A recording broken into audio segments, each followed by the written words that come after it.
আসসালামু আলাইকুম বন্ধুরা, আমি মালা আক্তার। মালার রান্নাঘরে আপনাদের সবাইকে ওয়েলকাম। আশা করি আপনারা ভালো আছেন। আজকে আমি ঘরে থাকা মশলা দিয়েই দারুণ স্বাদের এক চিকেন কারি রেসিপি আপনাদের সাথে শেয়ার করব। তাহলে চলুন রেসিপিটা প্রথম থেকে দেখে নিই। প্রথমে আমি কড়াতে কিছুটা সর্ষের তেল গরম করে নিয়ে তাতে চিকেনের পিসগুলো দিয়ে দিয়েছিলাম। এবার তাতে একটু সামান্য পরিমাণে হলুদ গুঁড়ো আর আন্দাজ মতো নুন দিয়ে একটু ভালোভাবে ভেজে নিয়েছিলাম। এবার ভাজা হয়ে গেলে চিকেনের পিসগুলো এক এক করে তুলে নিয়েছি। তারপর ওই তেলেতেই দুটো তেজপাতা আর দুটো পেঁয়াজকে একেবারে ছোট ছোট করে কেটে ওর ওপরে দিয়ে দিয়েছি। তারপর পেঁয়াজটা একটু নাড়াচাড়া করে নিয়ে একটা বড় সাইজের টমেটোকে পেঁয়াজের মতোই ছোট ছোট করে কেটে দিয়ে দিতে হবে। তারপর দুটোকে একসঙ্গে খুব ভালোভাবে নাড়তে হবে।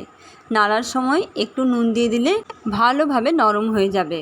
এরপর পেঁয়াজ আর টমেটো যখন একেবারে নরম হয়ে আসবে তখন আদা রসুন বাটা 2 চামচ আর জিরের গুঁড়ো, হলুদ গুঁড়ো, ধনে গুঁড়ো আর ঝালের আন্দাজ বুঝে লঙ্কা গুঁড়ো দিয়ে খুব ভালোভাবে অল্প অল্প গরম জল দিয়ে মশলাটাকে কষিয়ে নিতে হবে।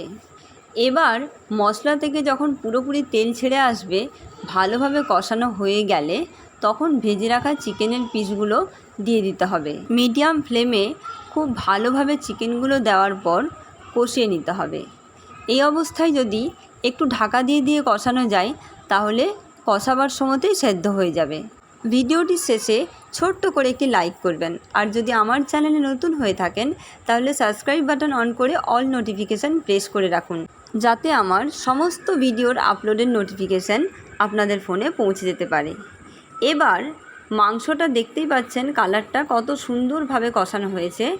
তারপর 2 চামচ ফেটিয়ে রাখা টক দই দিয়ে দিতে হবে। এবার টক দইটা দিয়ে খুব ভালো মতো কষিয়ে নিতে হবে যাতে টক দইয়ের কোনো রকম গন্ধ না থাকে। তারপর ভালোভাবে কষানো হয়ে গেলে এই অবস্থাতে 1 কাপ পরিমাণ গরম জল দিয়ে ভালোভাবে নাড়াচাড়া করে নিয়ে যখন জলটা খুব ভালোভাবে ফুটে আসবে সেই অবস্থাতে ঢাকা দিয়ে 2 মিনিট রান্না করতে হবে। এবার ঢাকা খুলে নিয়ে একটু গরম মশলা গুঁড়ো আর টেস্টের ব্যালেন্সের জন্য একটু চিনি অ্যাড করে ভালোভাবে নাড়াচাড়া করে গ্যাসের ফ্লেমটা একেবারে অফ করে দিতে হবে।